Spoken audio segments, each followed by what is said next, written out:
With more than 100 years of experience, Mitas is one of Europe's leading motorcycle tyre brands.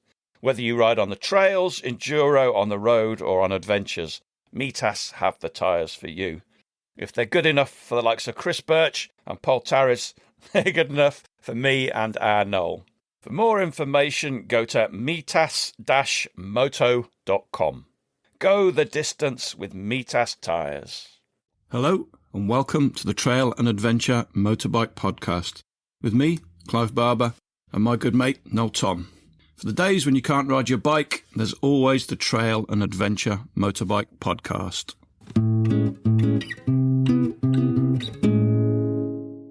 Guess who's back? Back again. TAMP podcast back. Tell a friend. Guess who's back? Guess who's back? Guess who's back? Nah. There we go. Look, attracting the younger people with an Eminem song from approximately 23 years ago. Don't say we're not current. Anyway, we've got a smashing episode for you today with some blooming awesome people that we managed to chat to at the Overland Event last weekend. It was a fantastic event, slightly marred by the shit weather, but a good time was had by absolutely everybody that went there. So we've got some absolute legends from the adventure motorcycle world. We were very excited to get to speak to all of the people that are on today's episode. And I won't spoil the surprise. I shall let you listen, but make sure you listen to the end. It's Ted Simon. We spoke to Ted Simon. We nearly chickened out. It was terrifying, the thought of speaking to Ted Simon, but we absolutely needn't have been scared. He is an absolutely lovely man, an absolute gentleman, and we very much enjoyed the time we got to spend with him and everybody else. Right, let's get on with it. Moments before you turned this on, we had an all-star lineup here. Manicom was where you are now. Manicom's coming back. Tom and Lauren were here. We've still got Faraday, Adam F. Adventure Spec Adam. I feel like the youngest person here. That's a clue as to where we are. Ah, yes. There is a certain age group at the Overland Event. As always, Rory's the youngest person here. I've seen a 7-year-old child with his dad being pulled in a trolley, but I think Rory's probably younger. So your idea for this was that we'd sort of grab passing celebs? Well, we might have to go and grab them to come and talk to us, but... I'm being kind there, it was my idea. It so wasn't your idea. Or was it? I don't know. It doesn't matter anyway. Well, look, within sight, who have we got within sight? Remember your microphone technique. Don't do that. Who have we got within sight? Adam Faraday. HP2 Mav is over there. Or is that young Rory sitting in the van? Rory's meant to be helping, but he didn't turn up until like 10 minutes ago. And it's day 3 already. So, yeah, if you haven't guessed already, we are at the Overland Event. I think I may have said that. Did I say Overland Event already? We're at the Overland Event. And we're sitting in some very comfy sofas surrounded by famous bikes from famous world travellers. We've got Chris Scott's XT500.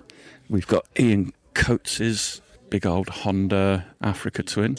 Got Jackie Furneaux's Enfield, which is a 2000 model, although it looks very similar to Gordon's 1952 Enfield. And they've just had the top end off to tighten some of the bolts up to try and solve an oil leak. Steph Jeavons, CRF. Steph Jeavons is CRF, yes, of course. That's here. That's the one we said that should have been in a museum. And it kind of is now. Paddy Tyson's Pegasus. I wonder if he rode that here or he had to trailer it here. And Sam Manicom's big old BMW. We've never been before. What do you think of it? I knew it was a small event because he'd mentioned that, but it's even smaller than I thought it would be. It's more kind of lightweight than ABR, isn't it, really? There's lots of familiar faces. And a lot of faces I don't recognise as well. It seems to be mainly people that have done the deed, have actually done the travelling. There's a lot of names on the speaker list that I've never even heard of, but obviously we'll hopefully be speaking to a few of those in the coming months. That would be cool. But it's been generally very relaxing, hasn't it? Yeah, the vibe is completely different to the other stuff. It's very calm, but still good fun. There's just lots of lovely old, very worn bikes here. It doesn't look like anybody's cleaned their bike to put on display. Some people are on trips and they've ridden here as part of their trips, so they've still got their luggage loaded up on the bikes. But there's something nice about not just being in a sea of Tenerés and GSs, isn't there? I'm not sure I've seen a T7 all weekend, actually. It's just some exotic stuff here, which feels nice. Lots of patina and oil and dirt, and that's just the people. So we were at the ABR festival recently. How did you find that? Did you enjoy it? Do you want me to be honest? Because I wasn't that keen on going. It felt like it had come around very quickly. And I thought maybe I'll skip a year. And when I got there, I felt like I'd been there like 2 weeks ago. It was good. Look, I had a good time. But I'd miss a year and then go back. It was 17,500 people this year, which is up by about, 5,000 from the year before. I don't know the numbers, but it was a lot more people. The campsite was certainly more crowded. I didn't even bother to queue up for a shower the whole weekend. Possibly reflects more on me than the availability of showers. I think everyone agreed it was fine with the extra numbers, wasn't it? It was fine. He easily absorbed it. The campsite was busier, but when you actually got into the arena, it seemed absolutely fine, didn't it? I mean, the usual bugbear with it is that you can't communicate with people and meet people because of the Wi-Fi signal, but it feels wrong to complain about no internet at a thing like that, but it does help to be able to meet people, doesn't it? Yeah, it really does. And in some ways, it's kind of a blessing as well, because you lose your friends inevitably. You lose the people you're with, unless you've arranged to meet up somewhere. But it's quite nice floating around. Getting noisy now in this tent. There's people talking loudly. Oh, they're young people, that's why.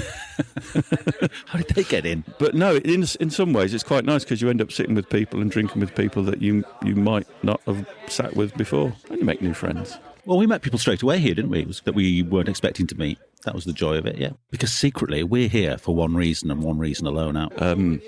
Yeah. Do you want to tell everybody and me what that is? Well, to search out future podcast guests. Oh, yes. Trick them into coming on. And I think it's been fairly rich pickings, hasn't it? Yeah, ridiculously good. We've got lots of great people that I've known about but haven't actually met before that have agreed to come and talk to us, so that's ace. These events, somebody asked me this the other day, they don't make you want to travel, do they? No, not really. They'd make me want to go to places for a 2-week holiday and then come home. But not a world trip. I was chatting to Lisa and Simon and Kinga, obviously, here. She's been travelling for years. Ian Coates has been doing it for 14 years, and the thought of just being on the road all the time like that, no, that doesn't really appeal to me. But I'm, still impressed by what they've done and how they've done it. You're in the autumn of your... Well, we've talked about this before, haven't we? But we're not really in the autumn of it because we've never really done it, have we? But we admire those of you that have. Yeah, it's very inspirational. So you've been on 1 or 2 trips? 2 trips. We last spoke. I had an aborted mission to get to the French Alps, where I went on my F800. Dedicated listeners, and this doesn't include you, might remember that when I came back from Norway, I had a slight battery issue. On the last day coming back, my battery went flat. So I got back, put the bike away, changed the oil, cleaned it up a bit, then set off to France. And on the first day in France, my battery was flat. So I thought, bloody battery, the curse of the battery again. Not like you, I don't make a note in my diary about when to change the battery. You write it on the battery with a marker. But you'd put a new battery in it. So I bought a new battery, and then I rode right down to Annecy, and after a day and a half, the battery was flat again, and then I realised it probably wasn't the battery, it was something else. And I went to a BMW dealership against my will, forced by my comrades. It wasn't against my will, but I didn't think it would be the solution, and it wasn't the solution, because BMW dealerships don't have shelves of dusty parts waiting to go on my 2009 motorbike. And in the time it took them to diagnose it, I just sat in their lovely showroom for 9 hours and soon realised it would be the stator and the regulator, parts that would cost me at home £80, but BMW and Annecy wanted £1,400. £1,400? You've never even paid that much for a bike? No, I told them that. And they couldn't do it until a week on Tuesday. That's poor, isn't it? Bastille Day was in the way and various other things. So I decided, well, it's got me here. I probably got down to Annecy with this fault. I'll try and get home with this fault. As I left the BMW dealership, they said, the mechanic has told us that your bike will run on a charged battery because we've charged the battery all day, but it will only run for half an hour. So I didn't really believe them, but it did kind of put the woolies up me a little bit because I thought, he's a BMW mechanic, he must know something. So I bought a spare battery in town and a battery charger and then set off home. Leaving Annecy at sunset with the mountains in my rearview mirrors was heartbreaking. But I knew I was going back in a few weeks' time, so it was bearable. Basically, the rest of the crew left you to your own devices. Yeah, I didn't have a problem with that. I have a problem with that because no man gets left behind, surely. You don't want to mess up everyone else's trip. Whose choice was it, yours or theirs? Mine. Okay. You just feel a hindrance, don't you? As soon as people have to jump-start your bike at the garage on a flat piece of tarmac, you feel like you're being a real hindrance to the trip and you just want to get away and... Were there tears as everybody left without you? Yeah, they were. Yeah, probably. I didn't see them, but you could tell their voices were quavering as I left. So... So I came home. This was a bit of a revelation, though, because I've been crossing France for years on tet tracks and back roads and raving about how great it is to cross France on the D roads. It's actually great to cross France on their version of the motorway, because the motorways are lovely dual carriageways. You can cross France in a day or a day and a half. Great. So I was back at Calais in 2 easy days. But then I went back to the Alps again 2 weeks later on my gorgeous R1200R bike and had a very successful trip of Austria and Germany and Switzerland. But this was the trip you'd organised with about 6 other younger fellas that had never done something like this before. So how did the 6 of them enjoy that trip? Yet again, I've learned that it's very hard to get adults together. And I always thought it was older people it was harder to get together. Well, people of any age have got lives going on, haven't they? And they've got families and house moves and jobs. And Rob sadly got tonsillitis in the last 3 days and was hospitalised. So That's an acceptable excuse if you're in hospital. I don't think anything else is. yeah, he had a note from his doctor, but everybody else had a sort of week, or their house sale hasn't gone through, or yeah. So yeah, it was a tragic. But I realised once we were away. I mean, Nathan's podcast reminded me of this a little bit, but it was a hell of a lot easier going away. The thought of going away with 7 people, my God, it would have been quite tricky. I mean, that's going back to Nathan's podcast. He said that you give people a route or a destination. So you could have done it that way, where this is where we're staying tonight round here. It's up to you how you get there, but you'd probably stay together. We've done lots of trips where there's been 6 of us. Yeah, but generally it has just been one person who knew the route. So yeah, I had a great time. Great time, no tracks, just roads, lots of hairpins. Stelvio, did the Stelvio, which I wasn't that chuffed about going near the Stelvio. Have you never done it before? We've done it before. Because we met Danny, who I've seen on Instagram a lot. He's the guy that takes the photographs of the people wobbling around really slowly and then dropping their bike. So we had a lovely chat with him, and then we sort of rode around the corner, got onto one of his reels, which we were chuffed to bits about. You realise, I'm spilling the beans a little bit, but people fall off on that corner quite often just because he's there. Because when someone's pointing a camera at you, you tend to fall off. You know, it really unnerves you. Even after we chatted to him and we rode down the hill and rode back up again. Hang on a minute. I'm going to have to interrupt you there. Somebody's coming behind you. It's the legend that is Sam Manicom. It's Manicom! Wow. May I come and sit with you, gentlemen? Welcome to the podcast again, Mr. Manicom. Oh, it's absolutely brilliant to be with you guys. Have you had a really good time at the Overland event? We've just been discussing it. It's quite a chilled vibe, isn't it, really? It is absolutely lovely. It's my favourite event, in part because I always feel like I'm riding into a little bubble of something very, very different as soon as I get in here, because you're surrounded by kindred spirits, people who have done and people who really are going to do. Yet there's no airs and graces, and I think the bigger, more muscly men leave their testosterone at the front gate because there's just no airs and graces, are there? So many people have come up to us and said, oh, you've got to go and talk to so-and-so. Everybody here has done something interesting. It's quite an aged group of people, but there's also quite a lot of young people in here. It's actually really refreshing, isn't it? Because I hear it's a dying thing. Well, actually, there's an awful lot of interest. And what we've just got to do is to get people to things like this where they can find out how amazing and how fascinating doing what we do is. And it's beginning to happen. It was one of the things about the ABR festival that I really enjoyed. How many younger people there were there too. I know quite a few people who have never done a big trip on a motorcycle that are here, will never do a big motorcycle trip, but they love all of the storytelling and getting a chance to have a natter with people who have been out and done. And that's what I mean. There's no airs and graces. There's no snobbery at all. It's just one person talking to another person who's interested. The event kicked off with a really clever thing that I didn't know about, where people had sent pictures in to Paddy of just trips. And they were fairly innocuous photos sometimes. It was just somebody who had a fall or it was just a view. So he sends them the photographs and then they're in the crowd and he picks them out and they tell the story of the photograph. But it was a really good illustration because they weren't all world travellers, were they? Some were just been on a tet trip or just been down a local lane. And that was a really good illustration that, and that was the point he was trying to make, was that everyone has a story. And it worked beautifully, didn't it? That whole beginning evening with the stage with Paddy and Saul and then following on with that absolutely set the tone, didn't it? Genius. It could have gone on all day. Yeah, it could.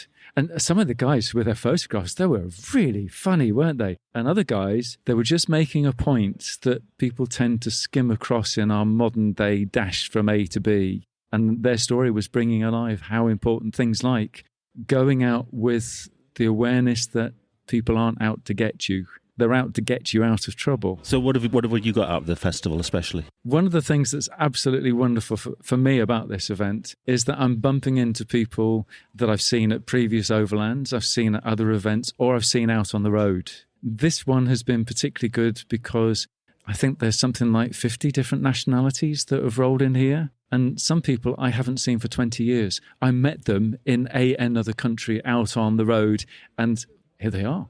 And it's just lovely. And it feels like 5 minutes has gone by, not 20 years. It's been great seeing so many people coming across from the USA and Canada, hasn't it? We're showing them what a really good motorcycle travel event can be like. Yeah, absolutely. It is just such a fun event, but it comes down to the core ethos of it, isn't it? And for me, one of those is, if you don't try, you never find out if you can. And this event is encouraging you to try. Yeah. Have a go.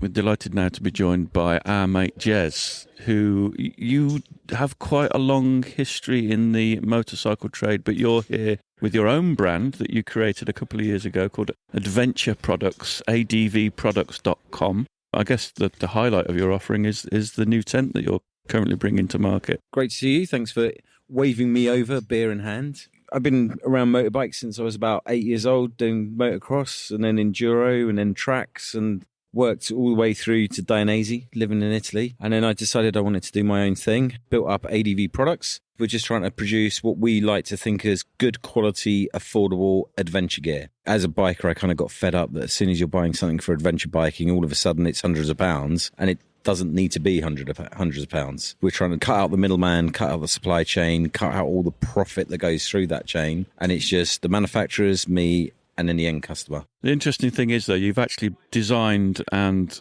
manufactured a tent purely for the adventure motorcycle market. And I don't think there's many manufacturers that can say that. I mean, I use an MSR tent. It's not designed for the adventure motorbike world. There's not enough room, really. I mean, I went away with my wife. I had to buy an extension, so you've actually got somewhere to put all your kit. But you've thought about that. Over the years and kind of, going out and doing expeditions, I used to do kayak expeditions and mountaineering, and I'm not one of these people that's been around the world or anything like that. I've had some cool tours on motorbikes and I've enjoyed every one, but I've always struggled to find a tent that will suit all the environments you end up in, because one minute you're at 3,000 meters, the next minute you're in a desert. We wanted to create a modular tent that was robust enough for motorcycling, but more importantly, the weight and the pack size. The big issue that I have with tents is you end up with a 60 centimetre pole length that sticks out the side of your bike, or you've got to try and find somewhere for them to go. And our pole size is packed down to 30 centimetres. It's super small. You can throw it in a pannier, or you can tie it to your tail rack and do whatever you want. So we really try to think about all the use cases that you could have on a tour or an adventure or whatever, make it robust enough for the rigours of motorcycling, because let's face it, motorbikes destroy gear, and do a decent size and weight. I know you've got a special name for it, lavatory or something, but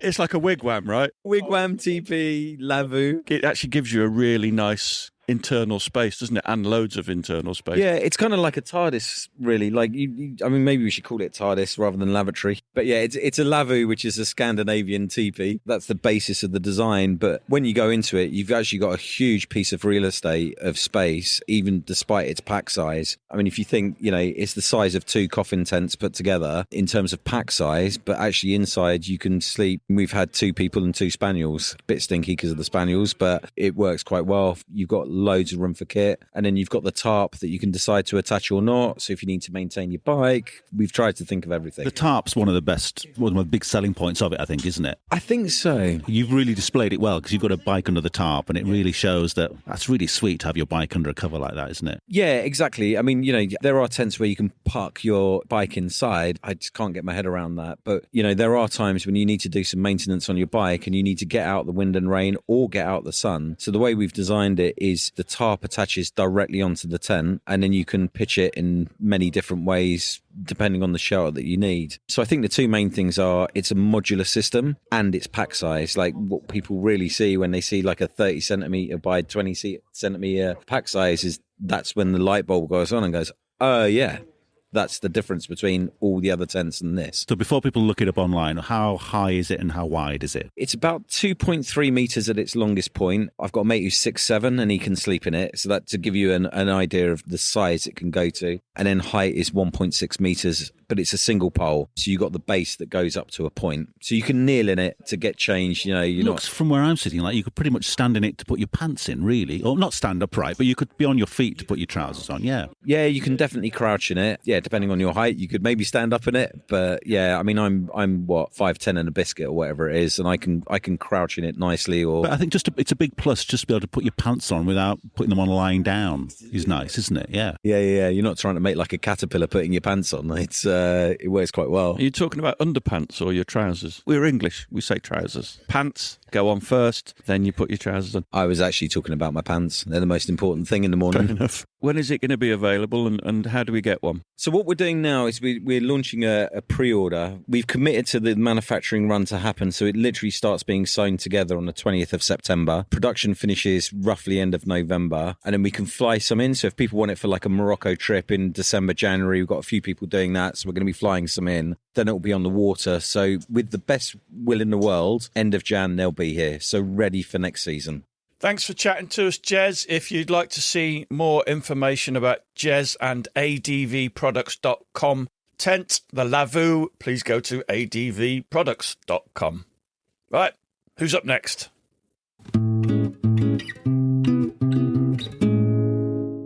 We're now joined by Saul, who is, of course, one of the organisers of the Overland Event. The Overland Event 2025. How's it been for you so far? It's been good, yeah. So we've had the usual thing of kind of various crises behind the scenes that you get stressed about and deal with, and don't actually get noticed by all the other attendees. So yeah, that's always good. But no, it's great. We've got loads of people here. We've got some people who've flown over from the States and shipped their bikes over to come to this because they've got friends who've been banging on about it for years. Shipped over and going to come to this and then go and do some exploring. Fantastic. And they're quite good at dancing as well. It was like there was professional dancing going on last night with the salsa band. Very good band as well last night. It's one of those things where we always try and make sure that the quality of the music kind of matches the quality of the rest of the event. But it's a bit weird for bands because sometimes you'll have a band who kind of get used as background music. So we have lots of people who only see each other here kind of once a year. And so they want to be outside having a bit of a chat. The fact that they actually got everyone kind of inside and up and dancing and all the rest of it was a testament to how good they were. Mambo Panthers.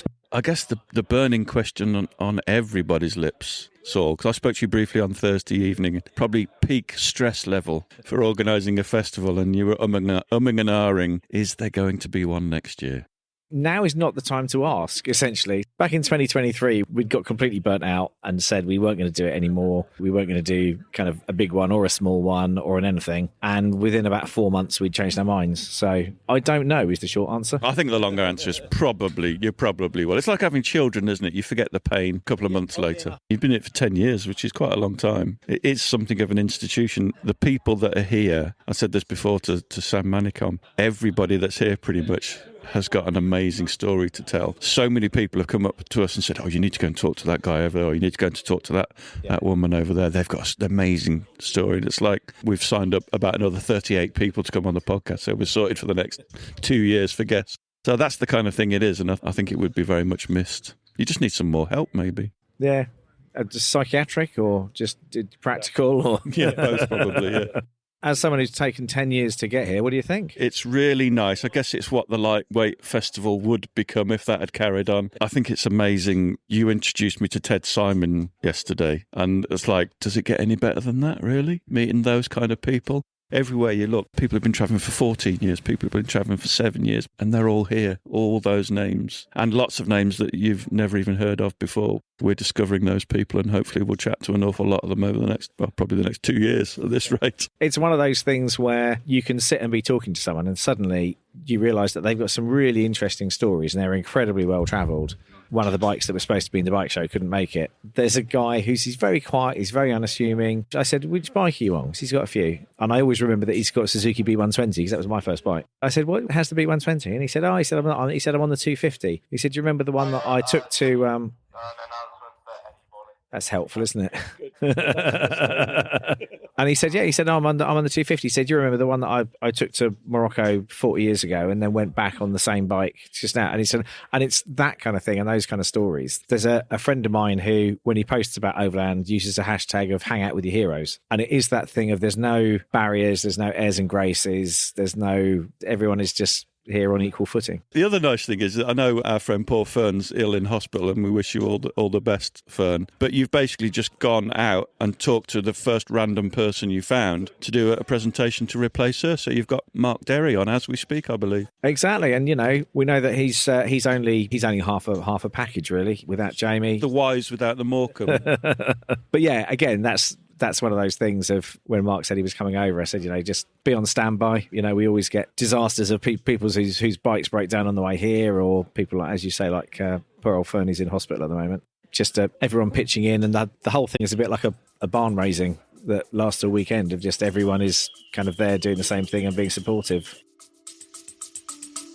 We'll be back after a quick break.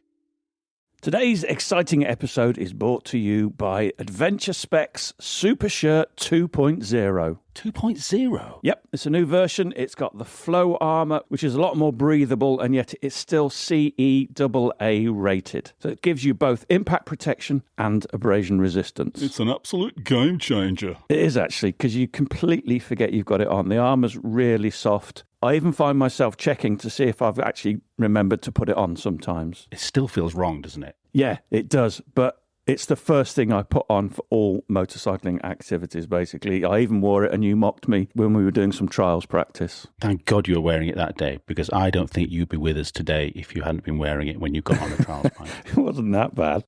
It's even been crash tested on an actual human, which I don't think any other garment has ever been tested that way. They threw a man down a runway wearing one, didn't they? It's actually quite scary to watch, but he came away unscathed, which is pretty good news. What do you wear over the top of yours? Well, I'm a bit of a hipster, so it's usually a check shirt and a very long beard. Just something to hide the coffee stains? Yes, the very rare blend espressos that I normally drink. Nice. So there are sizes for all, from small to, I think, triple XL. It's quite stretchy as well, so it'll fit women, and it fits fatties like me too. To get your super shirt, head to adventurespec.com. Right, nobody likes talking about crashing, but if you ride, especially off the beaten path, it's something we all have to think about. As adventure riders, we often find ourselves in remote areas, sometimes with no traffic for miles. And even if you're riding with mates, if you go down in a ditch or behind a rock face, it might take a while before they realise or even find you. And those minutes, they can be life critical. That's where Real Rider comes in. It's the only government-certified automatic crash detection app for motorcyclists with a direct ambulance service connection. If you crash and can't respond, it sends your exact location with medical info straight to emergency services. So help is on the way fast. And yet, we all drop our bikes from time to time. Real Rider knows the difference. With smart features that filter out false alarms, way more reliable than your smartwatch SOS. That's why it's trusted with a direct connection to ambulance services. It works across the UK, Europe, North America, Australia and New Zealand. And beyond crash detection, you also get group ride features, route recording, and most of all, peace of mind. No tracking your speed, no data to insurers, just safety, not snitching. Real Rider Premium for less than the price of a coffee per month. Download it now, ride protected, explore further.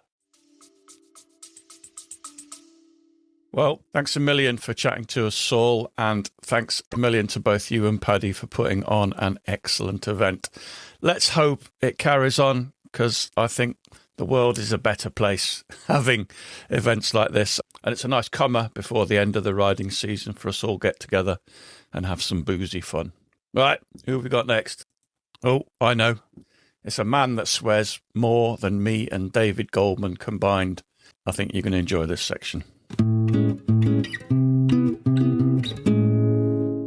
So who's this man here in the orange overalls? Well, what we've actually done, he's been sat here most of the weekend. He actually went away for about 3 minutes and we've stolen his comfy sofa seat, so he's come back and he's going to have to talk to us now. Do you want to introduce the legend that is? Well, he once went away for 3 minutes and came back. How long were you away for, Ian? 14 years. It's only Ian Coates. Come in here, in case I fucking forget who I am when I fall off it. Now, yesterday you gave me a top tip for hair restoration. Can you remember what it was? Yeah, rub. If you've got a bit of allotment and next door neighbours coming and shitting in your lawn, get hold of it and rub it on your bloody head. All shit. Hang on, well, this has changed from yesterday. Yesterday you told me it was cat shit. Cat shit, yeah. At the moment I get home, Yeah, I can say you put it round your chin, don't you? Because it's growing near his hair as well. I'm Ian Coates, and I've come to Overland Event near Oxford. My bike's here in corner there, and I've meeting lots of right good lads from all over the bloody world and from England and lasses as well. And they always look after me right well down at Overland. There's Paddy as well and a few more of them. They're all sound lads. Everybody's right good. I got here on Thursday at 4 o'clock. It only took me 6 hours to get here. So I'm here now till tomorrow night, and then I go back home. so you rode down on your... No, I'm sleeping in my van. Oh. I'm an old fart. I thought you'd ridden so down. I put my bike in my van. I've been to Isle of Man for 4 weeks, and I done that. And they give me this hat, look, with my name on. Oh, yes. And then I came back. Then I've been to that one at Ragley Hall. I was there. Then I've come here. And now next week, I'm going to Land Rover meeting, a big one. They want me to go there. And then Jaguar Owners Club in England want me to go there and give a talk, because I commend these modern cars, it's a crap, I don't touch them. I commend E-types and V12s. And I'm a mechanic, not a new parts fitter like they have now. I commend stuff. And that's what I'm up to. So you spent 14 years Yes. going around the world Yeah. on an Africa Twin. Yeah, that one there, yeah. Was that the best bike to do that on? Oh, definitely. They're absolutely crap nowadays. They wouldn't follow me a month going up through Africa. What are you talking about? Just bikes in general, or...? Well, no, the bikes. You can see them, even the Africa Twin.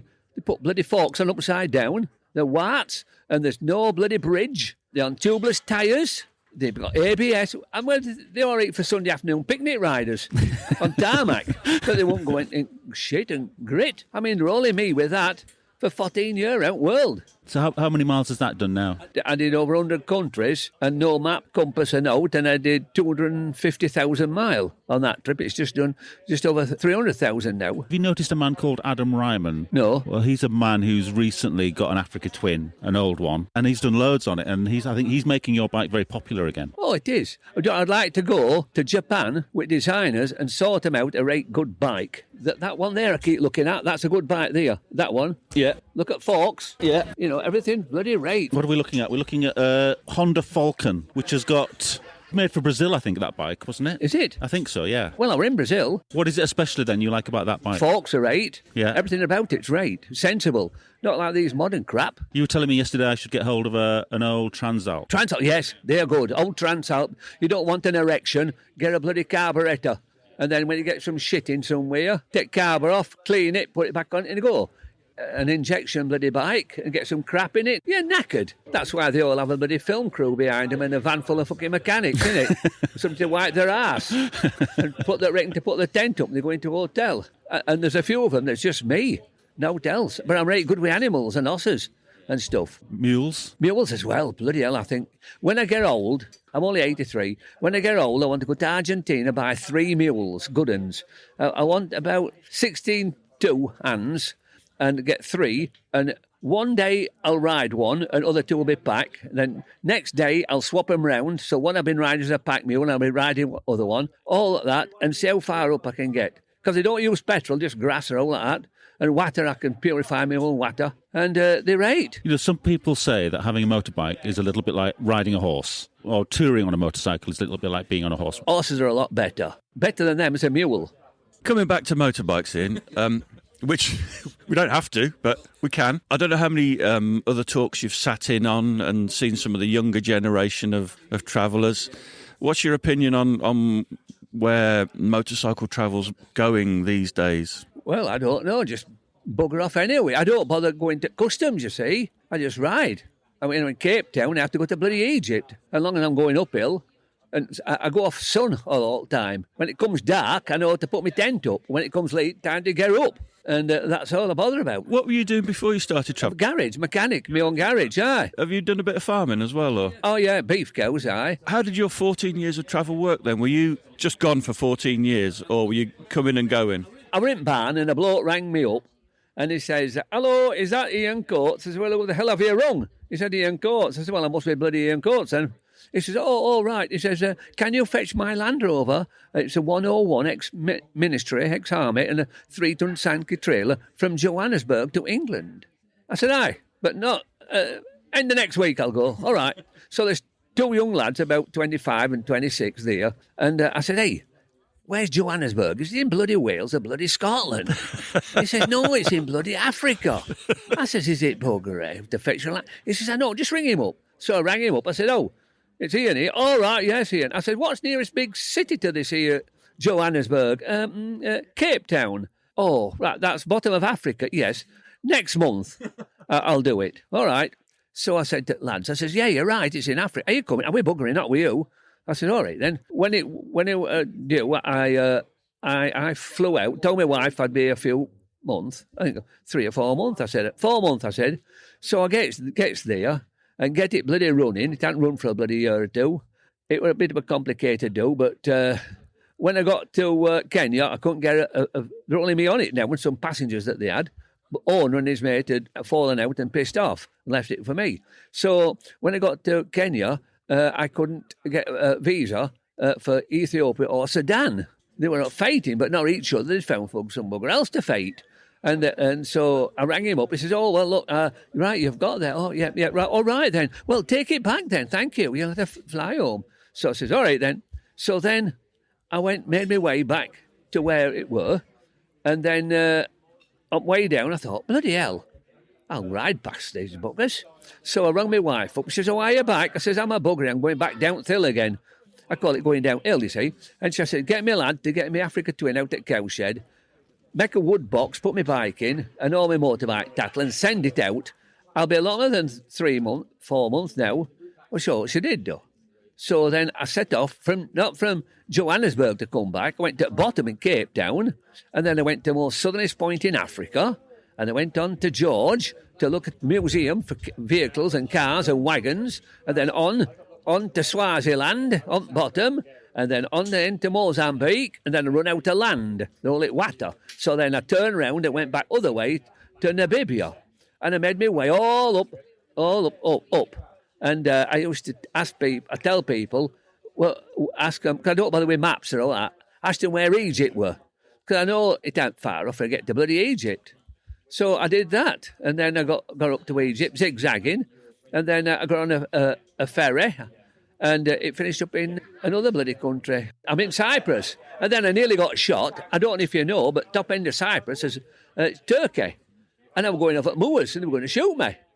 Anyway, and they didn't because I wasn't worth wasting bullets on. So I come back down and got another ferry then to a place called Rhodes.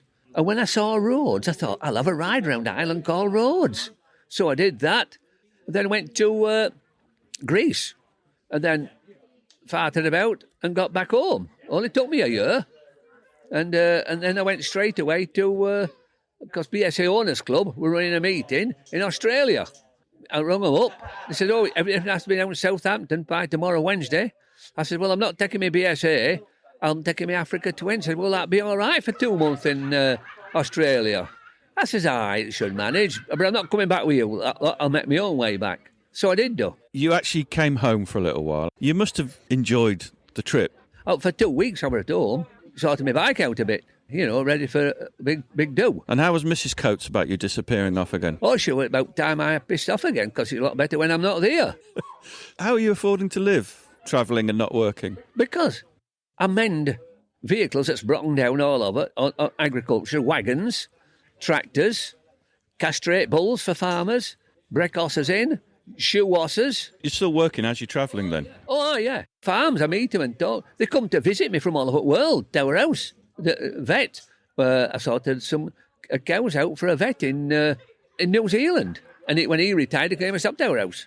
Because I'm full of sense. You see, my advantage in over 90% of most people, I only went to school when it were raining. because it's just a waste of time going, because I might finish up like a politician or a health and safety at work inspector who's never had a proper job. I left school legally when I was 14 and to be apprentice mechanic, and now I'm 83 and I'm still bloody mechanicking. But there are no mechanics left, just new parts fitters. They can't drill and tap bottom studs out or doing, there's jobs knack. And do you think you've got any big long trips left? Oh, yeah. Christ, yeah. I want to... Honda in England aren't helping me one bit. Not one bit. Honda in Spain are right good. Honda in Italy. Honda in Portugal. Honda in Argentina. Honda in New Zealand. Honda in Brazil. All I don't want it giving, but if they... I'll buy it at trade price, not, a right big price. And they'll get me what I can't get. Now, all right, well, my wife fetched me bits out when I wanted them. I've ordered them and my wife fetched them me. Where next? You've been everywhere, haven't you? Well, no, because they threw me out to China, didn't they? Because I shouldn't have been in. And then I went back into, what the comical do I had? I went back into Russia. And then I'm going up and I saw a ferry. I thought, bloody hell, I must be near bloody Sweden. So I get on this bloody ferry. And then after 3/4 of an hour, it stopped. And it's off, get off. I said, bloody hell, we haven't gone far. So I got off, and then I got my bike off, and that's it. I went, and they looked a bit droll. They were like hamsters. They had right big blown-up cheeks, So I had a right good talk. They thought I'd come special. No bugger was on a bike, and it's in Lake Baikal. Anyway, I stopped there, and they thought I'd come special. And I did that. Then I got back out and made my way in. If I see a name of a town or a country or a place, I park my bike next to it and take a photograph. And like young, intelligent people like you two, I can show a photo and you can work your internet machine and say, hey, you're here. I did that. And I'm going across Russia, Siberia, and a signpost said, China. I thought, bloody hell, I didn't know that were around here. Because I've been asking people where bloody Moscow were. So I went into China. I went back door, and then they threw me out. But I have very good doors going up and down all. I don't give a bugger where I am.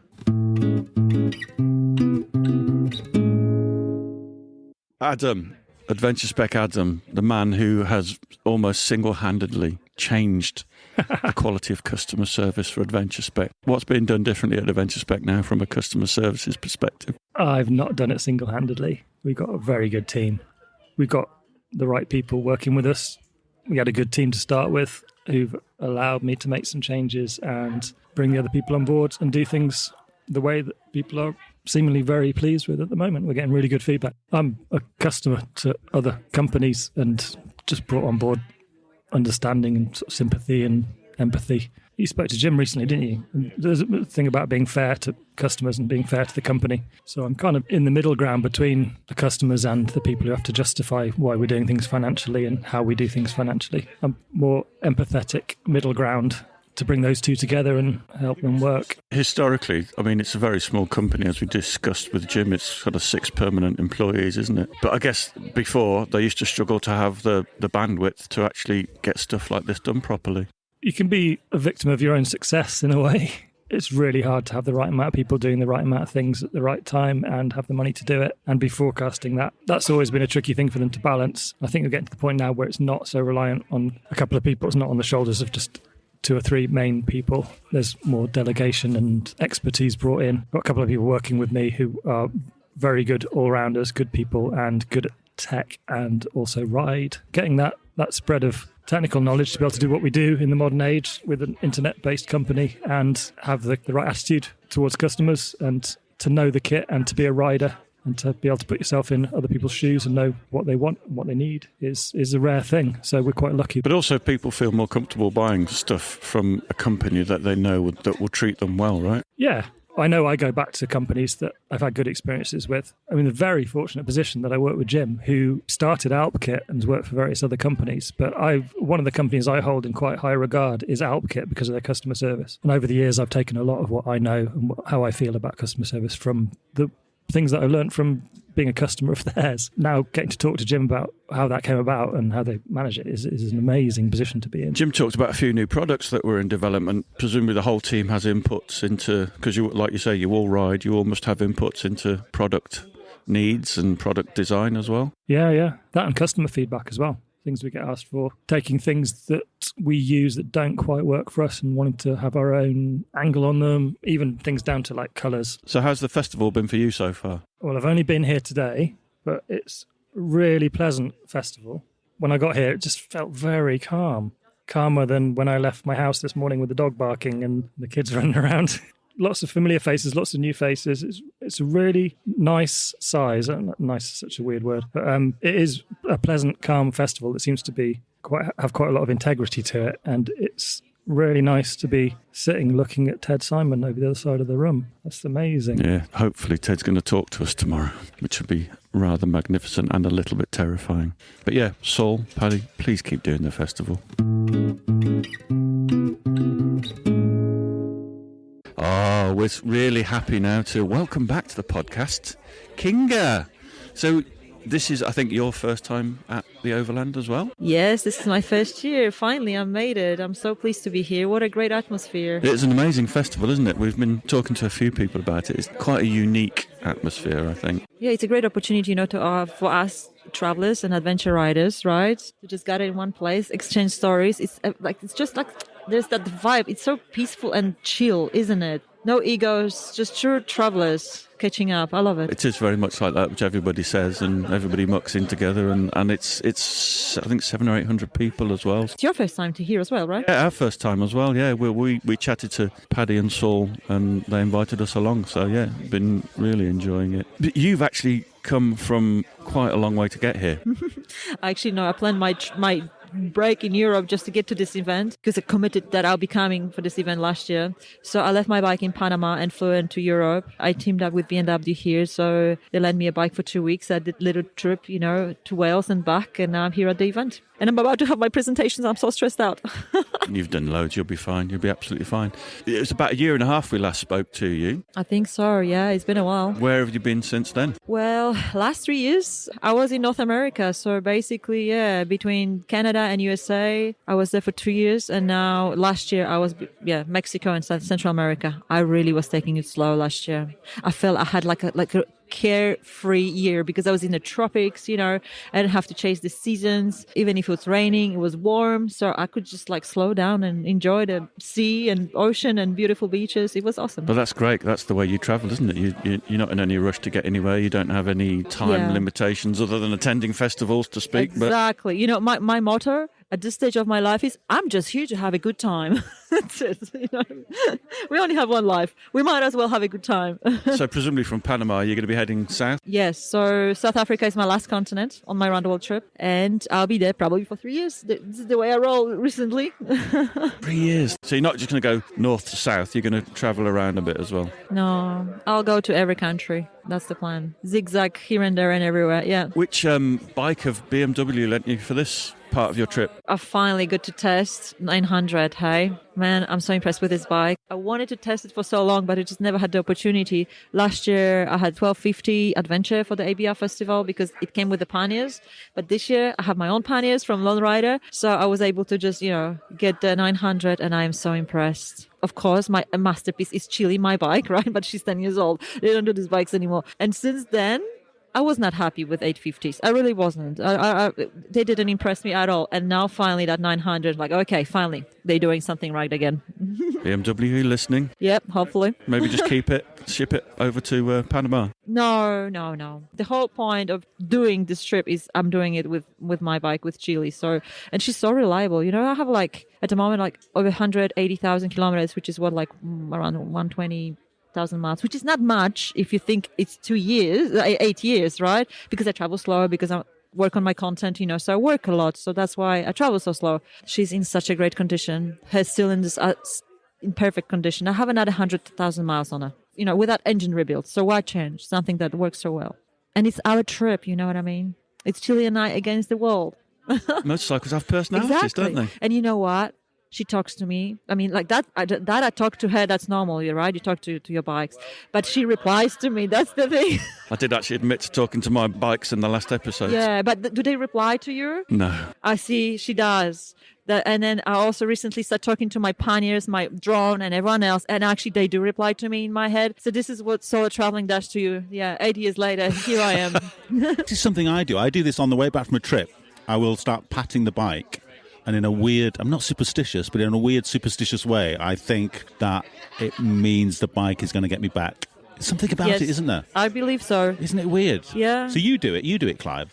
I do it, and every time I've been on a big trip, I actually quite often thank my motorcycle Yeah, for yeah. getting me home. I'm doing the same. I'm very grateful, Chili. You've done a wonderful job. You do the best bike ever. Look at us. You got us here. And when she brakes, she knows exactly where to brake. She knows, like, there will be this trailer passing by who will help us out. Or, like, just before we got to the mechanic and the part is available to be changed, It's like, Chili, hold on, we get there. And then she does. If you're on a road for so long, that's what happens.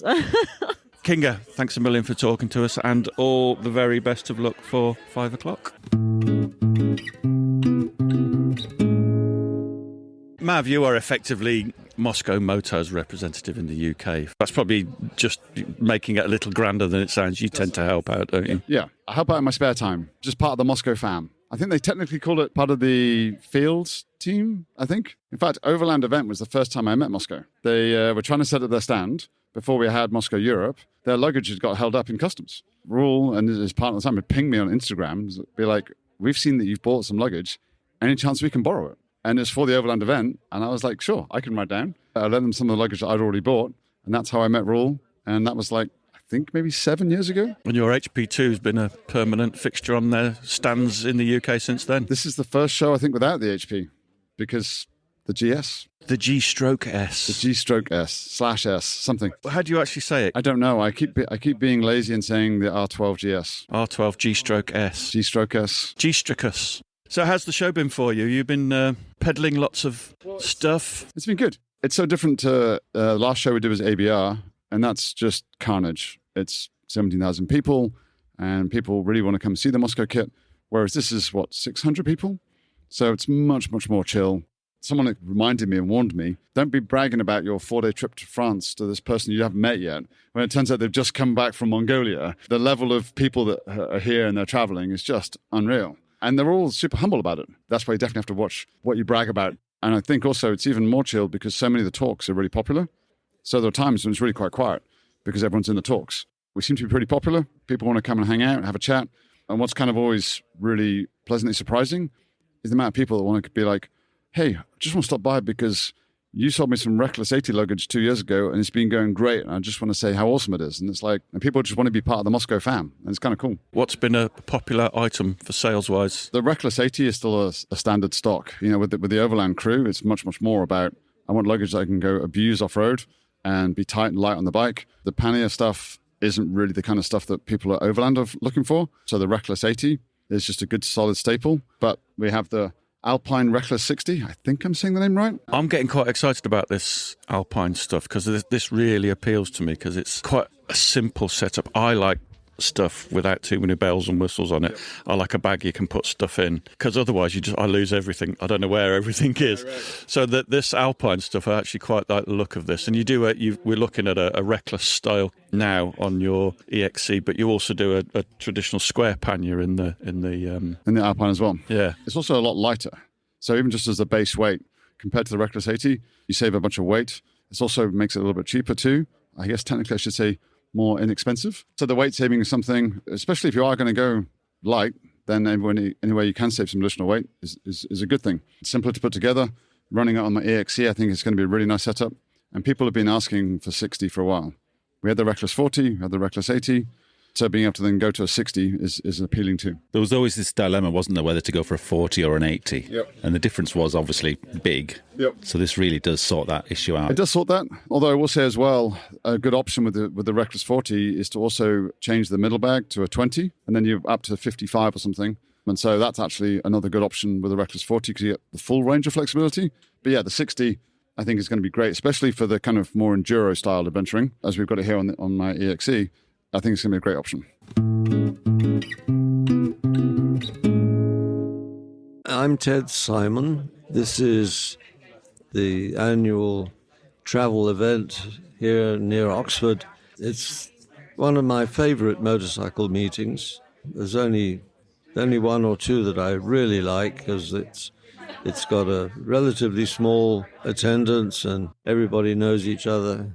I've been here, I think, at all of them since they began, and I'm really loving it. And has it been a good show for you from a book sales perspective? Well, not really, because almost everybody here has read all my books already. So, but yes, I've sold a few. I didn't know you had this beautiful photo book. So it's called Jupiter's Travels in Camera. Tell us the story behind that, because I had a flick through it yesterday, and that looks amazing. It is a very beautiful book. I can say that because I didn't design it. It was done by a Turkish art director who really has put it together beautifully, but he also arranged to rescue the pictures. The thing is, the pictures in this book were all taken 50 years ago on a Pentax. They're all Kodachrome pictures, and I took them without any thought that they would ever be published, because all I was interested in was writing a book. And when I came back to the UK, the book was first published without pictures, and then when Penguin came out, they wanted some. But when people saw the pictures that I put them on a screen, digitized them, there was a lot of fuss about, oh, what a wonderful book this would make. And then when they actually came to think of printing them, they discovered they were, half of them, unprintable. In those days, you had to focus manually.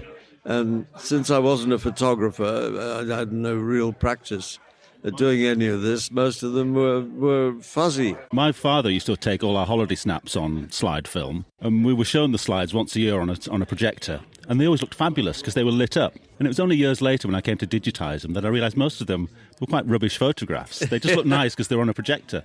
Did you ever have any rolls of film that you didn't get developed for many years, or were they all done as soon as you returned? No, I did get them all developed pretty much as soon as I got back. But of course, I never saw them while I was taking them. It took me for 3 or 4 years, to see the results of what I'd done. I had to throw away some unused film because Kodak stopped doing Kodachrome. Are you jealous of the digital era? Would you have liked... No, not at all. I think it's rubbish. What, you like the anticipation, or you just think people take too many? Yes, people take far too many, and I think the magic's gone out of it, really. I think we're all completely overwhelmed by images of no real meaning at all anymore. Because I did grow up in an analogue age, I still find it quite thrilling that I don't have to, live in batches of 12 or 24 or 36. But I almost feel sorry for the people that didn't have the analogue era, because they can't. I think they appreciate it less, perhaps. Yes, absolutely, yes. And you had to think about a picture before you took it. Whereas now you can just shoot off 13, 30, 40, 50 of them. Somewhere in there's going to be something. Yeah, it's a shame. So everybody knows you, of course, for Jupiter's Travels, which was released in the early 70s? No, 78. You've written quite a few other books. Would you like to tell us some details about them? That was my second book. I'd written a book about 10 years earlier when I followed the Formula One teams around the world, and I came to that completely by chance. I'd invented a magazine that I was editor of for several years. It was a man's magazine. It was sort of a Playboy-type magazine. And I had... and Jackie Stewart wrote a column for me. After that had died and I'd already moved to France, somebody came up and said, would you like to write a book about this new racing team that was going to start its first year? And Jackie Stewart was driving for it. And I knew nothing about racing. I had no interest at all in it, but I thought it'd be nice to write a book because it suited me very well. I got to write that book, and it was very well received. The fact that I knew nothing about it was actually very good for the book, because I had to explain everything to myself first, and so I was able to explain everything to the people who were reading it. It's still very much like that book. It's out of print. It was called The Checkered Year. So that was the first book I wrote, but that was really much more journalism than sort of art. Jupiter's Travels was really the first major book. That was 4 years of travel. Have you made a living through writing? Yeah, amazingly. It's not easy to do, especially if you don't consider it your main thing. I've never wanted to be just a writer. Jupiter's Travels was a great success, to my sort of surprise. I thought it would be really good to go and do something completely different. I got married for a start, which was probably a mistake, but... How have sales of that book sort of peaked and troughed over the years? Yeah, that's interesting. I mean, it did tremendously well in England right from the start, as much as a travel book as anything else. I think there were more female readers than male readers, actually, because I was doing something that nobody had up to that time done, which was actually talk about how I felt, something about me. It sold very well here. Then it was sold to America for quite a lot of money, and they didn't do anything with it at all. So it was almost forgotten. It's had a long life. It sells now better in America than it did 50 years ago. I believe you run, or you have a writer's retreat in the southwest of France where you now live. I was planning to do that. That was one of my ideas about coming back to France, have a house with a lot of bedrooms. Somebody had persuaded me to start a foundation, sort of fitted in with this idea of having a place where people could come and maybe write, and I thought that maybe I could help them a bit with that. That was beginning to work quite well, and then along came COVID. And by the time COVID was over, there was really no point in restarting it. But I like to hear from people. How do people contact you? By email is the best. Social networks don't really work for me. I'm not sure they work for anybody. Well, they work for people in ways that I don't think are really very helpful to all of us. And I think we're all in trouble because of it. It must be quite amazing for you to have set off back when you did, when nobody else particularly travelled by motorbikes, to now come to this and ABR and see the growth in motorcycle travel. It's quite a journey from you setting off all those years ago. All the lovely things that people say about me and so on, I really have to make an effort to ignore it all. I'm not suited to become a pop star, it doesn't really work for me, so I let it all wash over me a bit, but I am really amazed that so many people are drawn to me. I mean, of course, I'm very glad that they all buy my books. That's enough for me. Right? Have you had a lifetime of riding motorcycles? Did you carry on riding after your 4-year trip? Yes, I did go on. I did. The bike I rode around the world then is in a museum in Coventry, which is more or less where it was born. They gave me another bike in place of it, which I very soon wrote off. Dramatic accidents that the fortune teller had foreseen. I was promised 2 accidents by an Indian clairvoyant, 2 accidents that would be neither minor nor major. I had 2 accidents that were exactly like that. I came to a crossroads on that second Triumph, and I looked right and I looked left, and there was nothing there, and I went out and there was something there, and something took away the wheel of the motorcycle in front of me, and I sat on the ground.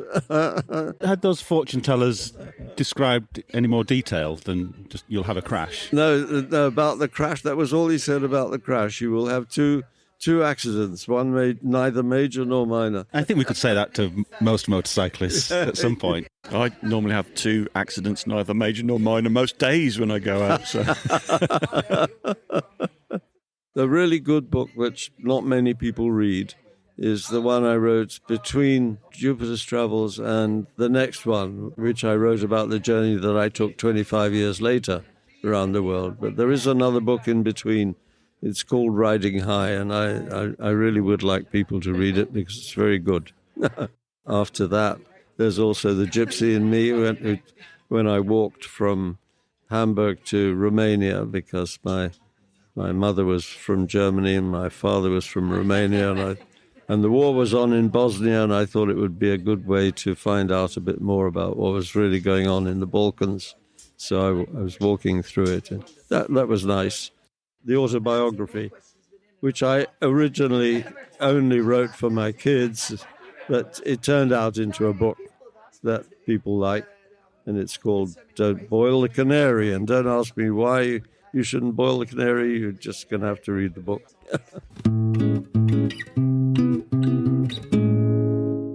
Well, obviously, that's the last episode ever of the Trail and Adventure Motorbike podcast. We're never going to be able to top that. So, yeah, thanks. It's been fun. See you later. Joking, of course. Yeah, an amazing event. We got to chat to some fantastic people, drink lots of really nice beer. Well, I did, obviously. Noel went to bed at like 8:30 most nights. But yeah, let's do what we can to try and make sure the event continues by buying tickets, volunteering to help, and doing whatever else we can to keep all of these events going. Right, I think we're down to about the last 50% of tickets for the Adventure Motorbike Film Festival, which we're holding in Kendal on the 28th of February next year. So jump on those tickets. I've said it before, but I think it will sell out. Also, if you know any filmmakers or you've got a film that you'd like to enter, please give people a nudge and get your film entered via Film Freeway. If you just go to the website, it's www.advmotofilmfest.com. advmotofilmfest.com. You can buy tickets through that and indeed enter a film. Right, that's it. How are we going to beat that? How are we going to top that? Just you wait and see. See you later.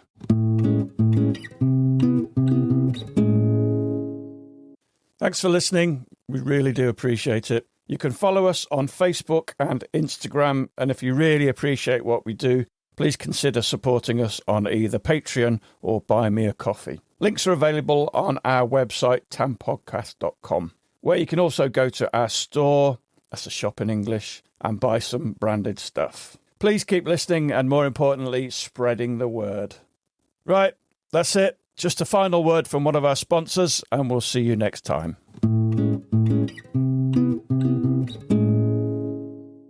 Are you heading out on an adventure? Whether you're tackling the Tet or hitting the green lanes, don't forget to pack the Pits and Bits Towel Off Body and Hair Wash range. It's the ultimate waterless wash. Just pour it on, rub it into a foam and towel it off. That's it. No water, no rinsing, no fuss. It's lightweight, smells amazing, and most importantly, it gets rid of mud, sweat and odours fast. Perfect for when you're off the beaten track. Stay fresh, go further, and do it all sustainably. Grab yours now at pitsandbits.co.uk, and don't forget to use the code TAMP at checkout for a massive 20% off.